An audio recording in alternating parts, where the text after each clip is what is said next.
On l'a fait cette petite parenthèse du coup sur, le Yes. Emilic. Le Emilic parce que je pense que forcément il y a des gens qui voulaient qu'on en parle. Alors, on va beaucoup parler au conditionnel et on va vous donner notre point de vue à nous en tant que média et en tant qu'individu. Je vais commencer du coup. Sachez que tout ce qui a été dit par Rémi, on le lit, hein. On lit absolument tout, on se parle en off, c'est un ami. Au-delà du fait que ce soit un ami, bah, on doit avoir un jugement qui est, neutre dans un sens. C'est-à-dire que si on doit donner des noms, bah, on va surtout pas donner le nom de Julien Bouteloup. Julien Bouteloup, il a participé à notre conférence Coin Academy en online. Il a été très pertinent d'ailleurs à ce moment-là, je trouve. On l'a invité, dans des émissions, on en a fait des capsules, J'en ai fait une voilà. interview. Voilà.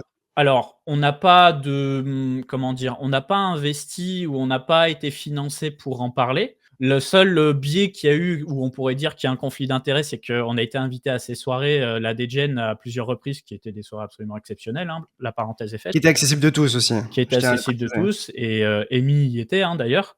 C'est pas un pic que j'envoie quand je dis ça. Mais maintenant, pour vous faire un petit peu le parallèle à quelque chose qui revient souvent et qui nous est reproché, c'est oui, quand vous, balancez des news, sur du Binance et cetera, vous dégainez vite et là, vous en parlez pas. Alors, il y a plusieurs choses là-dedans. La première chose, c'est que moi, Sisi de Binance, je ne le connais pas personnellement. C'est un personnage multimilliardaire public. Parler des exchanges, on l'a toujours fait, on le fait toujours. Là, on rentre dans un cadre qui est, bah, déjà d'une part nouveau pour nous, c'est que c'est un proche, entre parenthèses. C'est un proche de proche. Je vais pas vous dire Julien Bouteloup, c'est mon ami, machin, c'est pas vrai. Mais je lui ai parlé, il a été sympathique, il m'a respecté, voilà. Donc ça, c'est la première chose. La deuxième chose, et ça, faut vraiment que vous le compreniez, c'est que la justice française, c'est une passoire.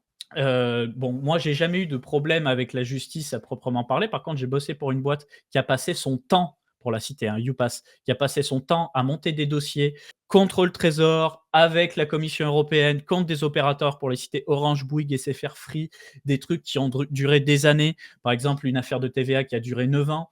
9 ans, c'est-à-dire du début de Quasiment une décennie, l'aventure, quoi.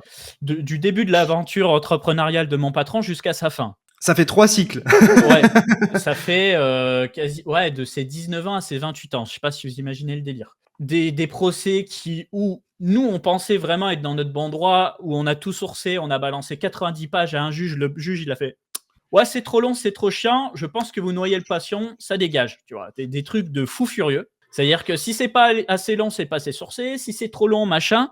Aujourd'hui, c'est la croisade d'Amy. Le contexte, vous le connaissez très bien, mais on va le rappeler. Ça a été qu'ils se sont pris la tête. Du coup, il s'est renseigné sur lui. Et plus il s'est renseigné sur lui, plus il a trouvé des trucs. Moi, aujourd'hui, j'ai pas d'avis tranché sur la question. J'ai lu tous les tweets. J'ai lu la traduction de Gourou en français de tous les tweets qui ont été faits. Il y a des accusations qui sont faites. Je suis forcé de parler au conditionnel dans le sens où je n'ai pas d'avis tranché, je n'ai pas fait les analyses on-chain et je n'ai pas entendu la défense. Parce que pour le moment, on n'a entendu que la taxe est émise, on n'a pas entendu la défense. La seule publication qu'on a eue, c'est celle d'aujourd'hui où Bouteloup a dit soyez très attentifs à ce qui a été écrit. Une ou plusieurs personnes ont atteint ma dignité. Ça veut dire quoi? Comment je le lis moi? Ça veut dire bon bah voilà, maintenant les gars, allez-y, mais à vos risques et périls. C'est-à-dire que relayer une information, c'est atteinte à la dignité. Je me vois mal rentrer dans des délires qui ne me concernent qu'à moitié, parce que c'est le marché des cryptos, ça me concerne, oui, mais c'est pas mes histoires, dans un sens.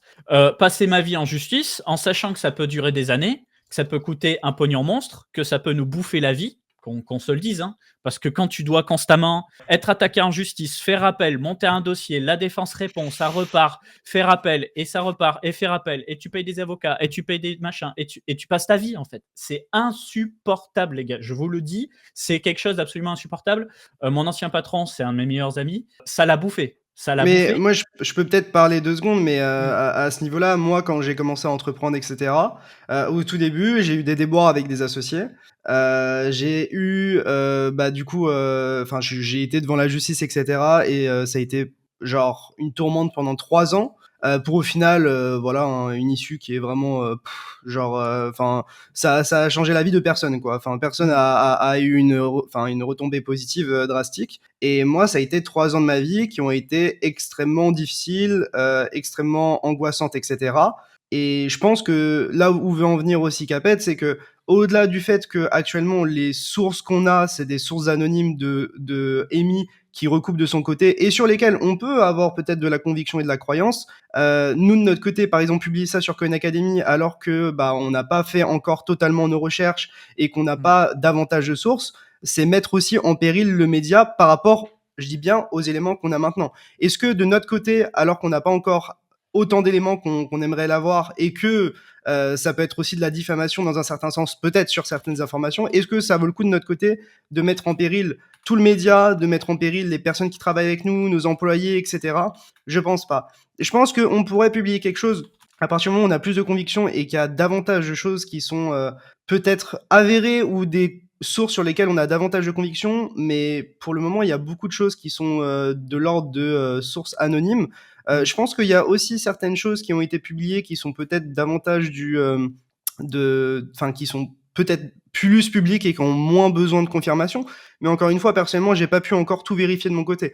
Donc, c'est des choses vraiment pas à prendre à la légère. Et quand on s'avance dans ce genre de chemin, il faut être sûr de son coup, en fait, pour Exactement. pas juste se faire bouffer. Et pour le coup, je pense pas que ce soit notre cas pour l'instant. C'est ça, c'est-à-dire que, on peut faire les choses différemment. C'est-à-dire franchement, tout ce qui a été dit, le manque de transparence, le silence radio qui est mal perçu, que je peux comprendre et cetera, il y a pas de souci. Nous, on a fait le choix d'abord d'attendre, de tout lire, de continuer de tout lire, d'essayer de comprendre. Là, aujourd'hui, je vous le dis, j'ai pas des éléments, suffisants en Moi, j'ai main commencé à pour regarder, tu vois, m'engager. mais j'ai toujours pas assez d'éléments de mon côté.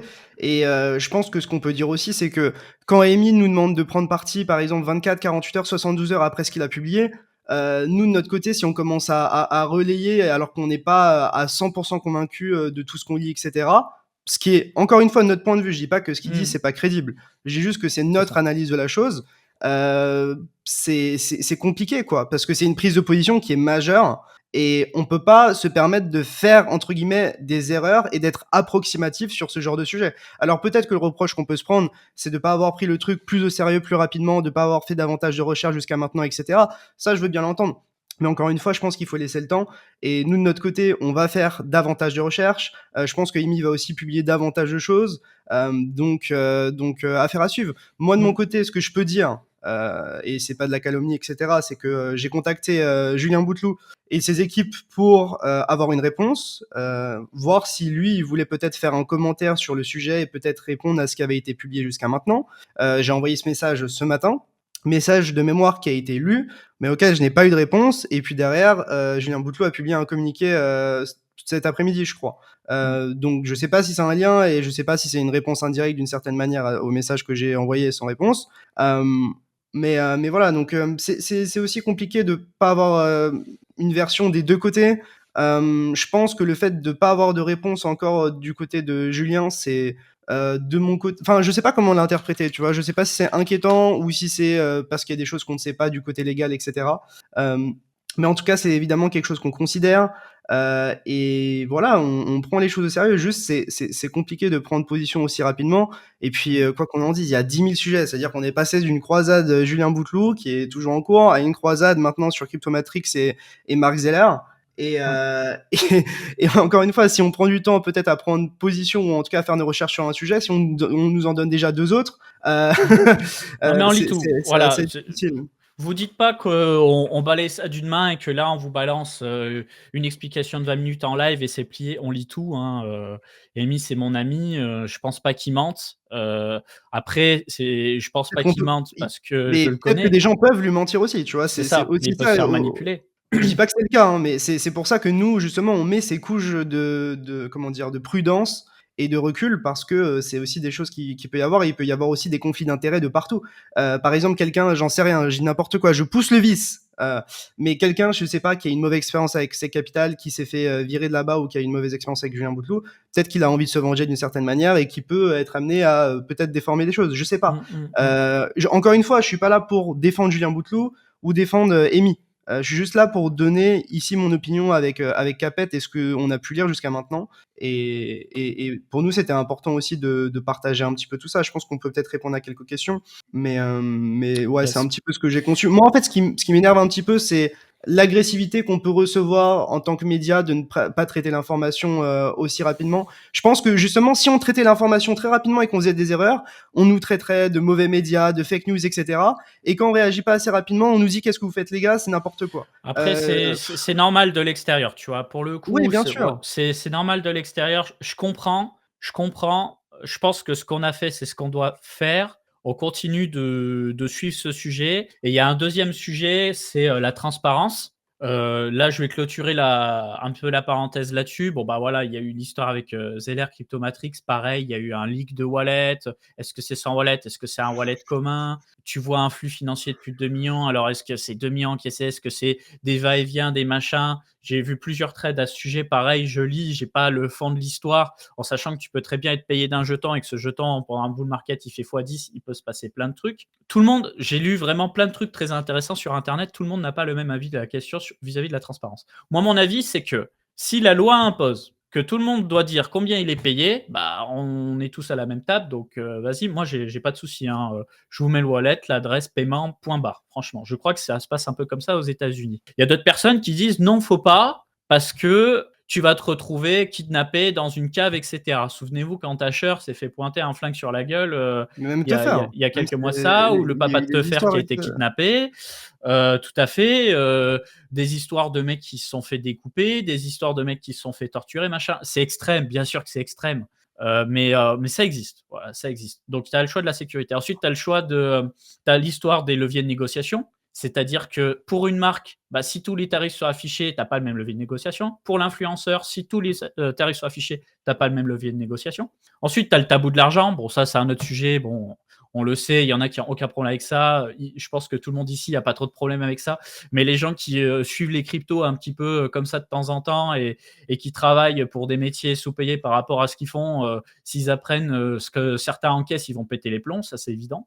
Mais ça, Et c'est la vie après, tu vois. c'est la T'as des vie. médecins et des infirmières qui sont payés que dalle, ou même des pompiers, et t'as des mecs qui font du trading, qui encaissent des gros sous.